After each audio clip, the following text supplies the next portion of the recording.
Hey, thanks for watching. I'm here at the short game area of El Dorado because recently I've been thinking about the short game a lot, and I was reminded of the best ever short game lesson that I ever had. And what it was over the course of about 4 days, Tim Yelverton came out here to Long Beach, and one of the things that he did while we were out here, we filmed a whole bunch of videos and did a bunch of stuff, but one of the things that he did was he gave a clinic right here to a bunch of kids and other people where he really detailed his philosophy about the short game.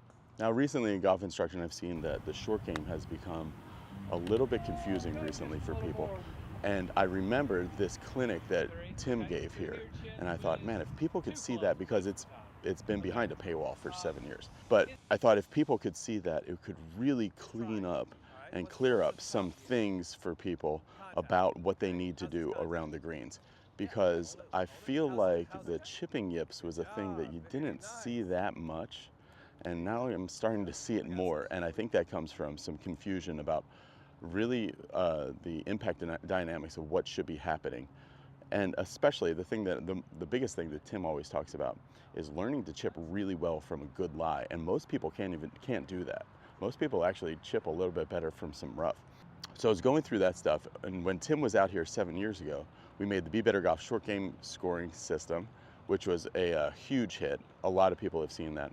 But there's some really good stuff in there that I wanted to put out and make publicly and share, because I think the golf world needs this.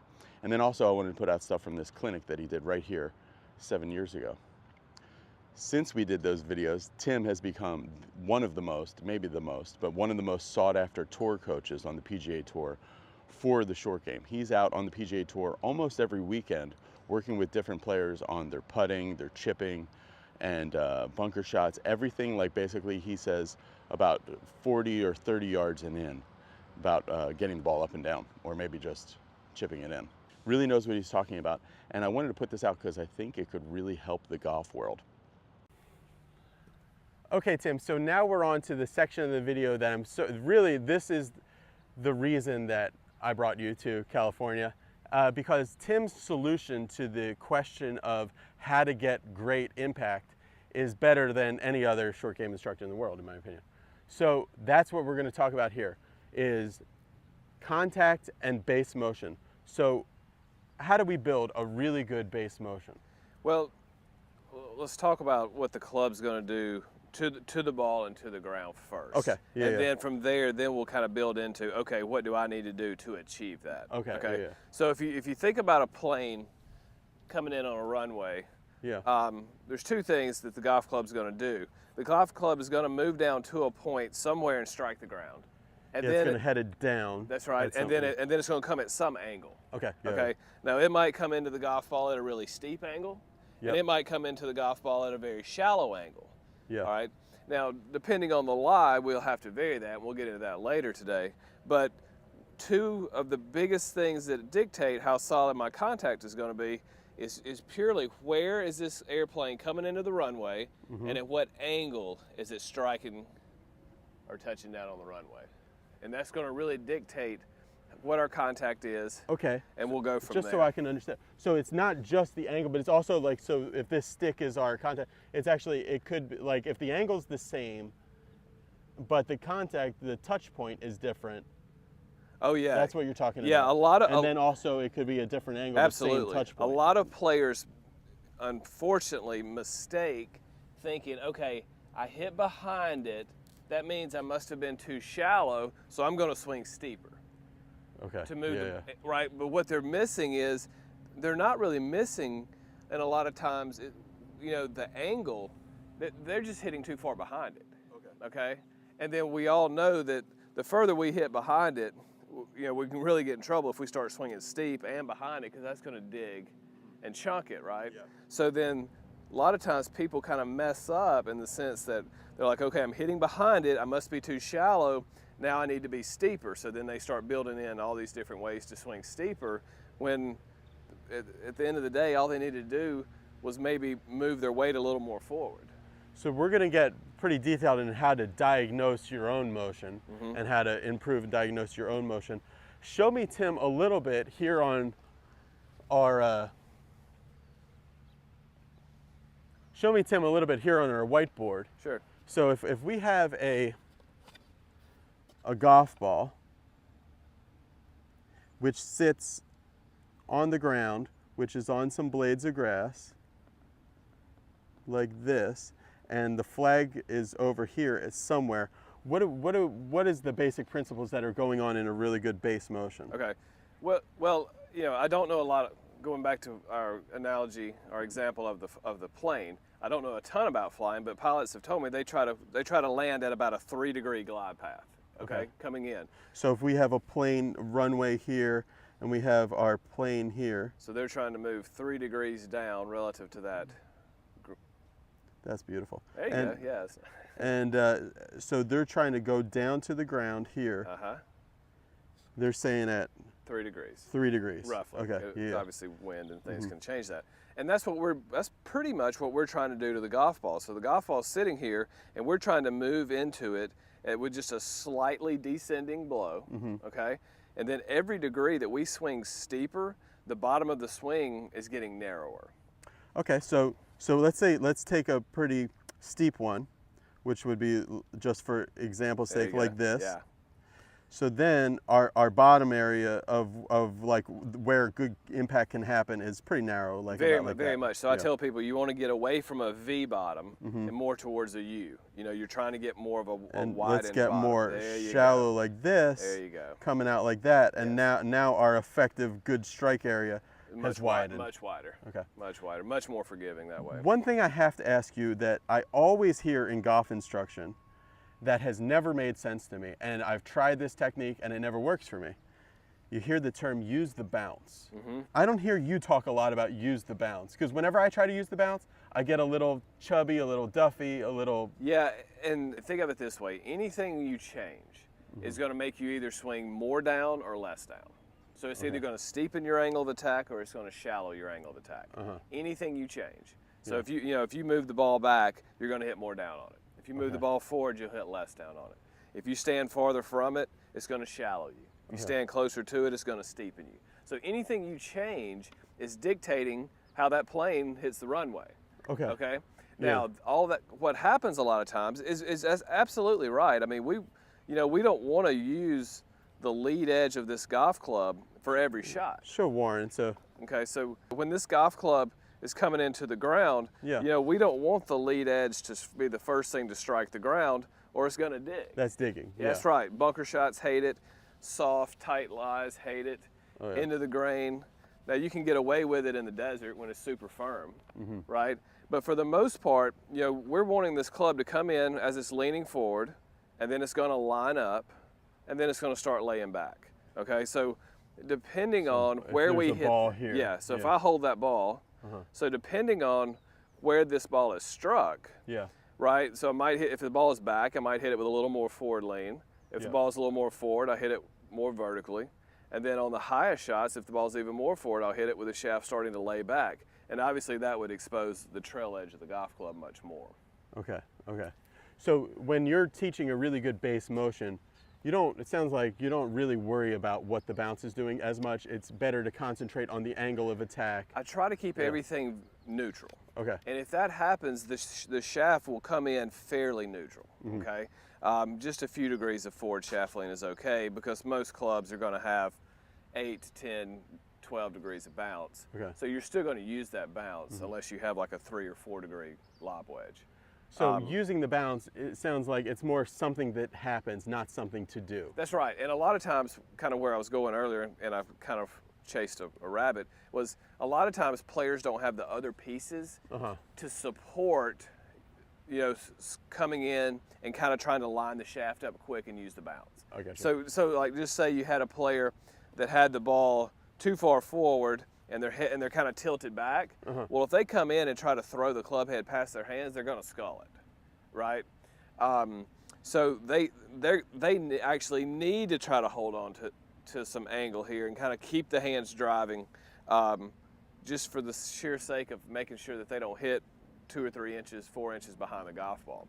Now, now some people have kind of fallen in love with ball back, hands forward, because it feels safe. Yep. right? Feels like maybe I won't hit it fat So I mean, here. every time we have one of those bad lies, whether it be tight or maybe in a little bit of a depression or whatever, the first thing we want to do is this, right? Yep. Because it feels like it's going to ensure that we hit ball first, which it does increase the chances of hitting ball first. But if we hit any behind it with that much shaft lean, we're going to chunk. A big round of applause for Tim for coming out from Mississippi. All right, so Tim, I really wanted to bring him out here because I think he really makes it good. A lot of people, when they do their short game, they basically have no plan of action of what to do. So Tim has a really good plan of attack. He calls it a flow chart. So basically you ask yourself some questions, and depending on the answers to the different questions, that's the kind of shot you hit. So Tim, I'll let you kind of take it. What's your short game philosophy? Okay, thanks, Brendan. Thank you all for coming, and thanks for having me. The flow chart that Brandon was just talking about is pretty simple, but there's a couple places where people kind of get mixed up. The first place, like, this is kind of a trick question, but not really. So if you had this shot right here, and you're going to the blue flag, the blue checker flag, where would you land it? Okay, so like that's what we kind of think, right? We park the cart or we set our bag down and we walk up here and we look, where do we want to land it? But unfortunately, that's the first question most people think. When, in truth be told, if one person had this lie and then one person had this lie, they're only a foot apart, but they wouldn't really need to hit the same shot, right? They definitely wouldn't want to land in the same place, because this ball, to hit it solid, this player is definitely going to have to hit more down on the golf ball, and then the ball is going to try to come out lower and faster, right? And then where this player could kind of sweep it off the ground, and the ball would come out a little higher, a little softer, a little slower, right? So this player could land it farther or closer to the hole, where this player right here would need to come in lower and then land closer to us. So, Can you hit both these shots just sure. Yeah, so the blue flag, huh? yeah, we'll go to the blue one. All right, so with the first shot here, I can come in a little shallower, a little softer.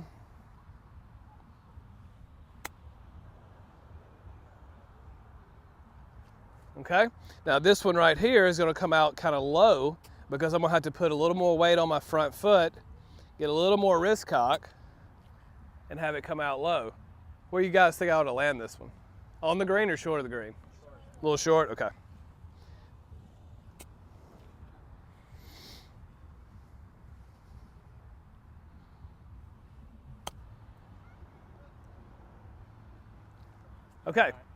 Okay, so what happens a lot of times is when players pick their landing spot before they look at the lie of their golf ball, it forces them to do things that the golf ball really doesn't want to do, okay? So like if I would have tried to hit that first shot from this lie, I might have hit behind it, might have sculled it, might have chunked it, contact definitely would have been kind of weird, right? So we always, in that flow chart, the first thing at the top is always lie. So what does the lie of the golf ball want me to do? So then from there, that kind of tells me swing more down, swing less down, depending on whatever the lie is. And then that sort of gives you a trajectory, all right? Then you have to ask yourself, with that trajectory, where do I need to land it, okay? And then if there's a spot available, well then I'm ready to hit the shot. I just choose that spot and go. If there's not a spot available, then I have to figure out some way to alter the trajectory. And then the shot gets harder for sure, okay? So like if there would have been a bunker between me and the edge of the green, or maybe even some water, then I might not have been able to hit that low bump and run, right? So then I might have to take my landing spot and do what with it? Move it closer to me or further away? Further away, that's right, because I can't land it in the bunker, right? Or I definitely can't land it in the water. So then I might just have to deal with having a 15 or 20 footer coming back. Okay, so we always go lie first, lie, and then then that gives us a trajectory, and then after the trajectory, find a spot that'll work. Okay, and then just understand that sometimes the shot's just hard, and we just have to might have to try to make a 15 footer coming back, because we always want to get it on the green, especially for the junior golfers out here. We always want to get it on the green in one shot. We always want to give our putter a chance, right?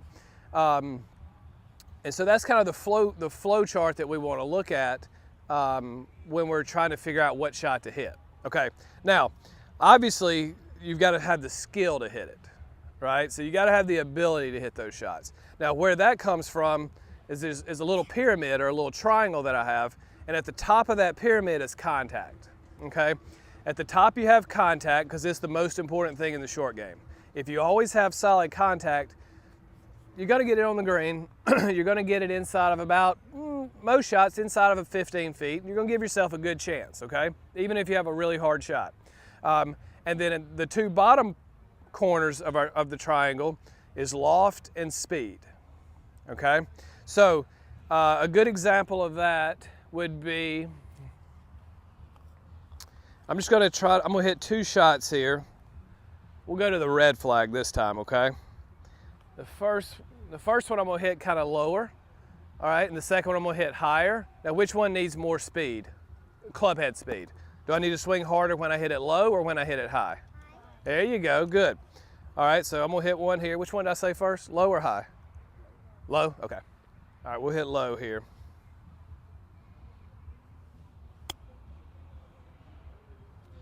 All right, so there goes the low one. Do it.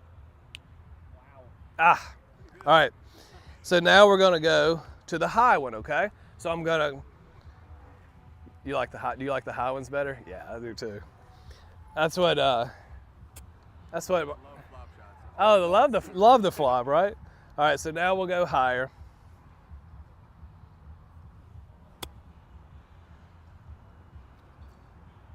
Okay, so that one had a bigger swing, right? I had to deliver more club head speed because I delivered more loft to the golf ball, okay? So, does everybody understand the flow chart? All right, so blast from the past, now we're back. If you guys are interested in seeing more about the short game scoring system and the stuff that Tim Yelverton talks about, go to bebettergolf.net/premium, or just go to the link in the description below, and I'll put up a link for how you can find all the different videos. I think that is just a small portion of the hours and hours of content we did about the short game. And I know you're gonna like it because I've gotten better feedback about the short game scoring system than anything else we've done. All right, see ya, bye.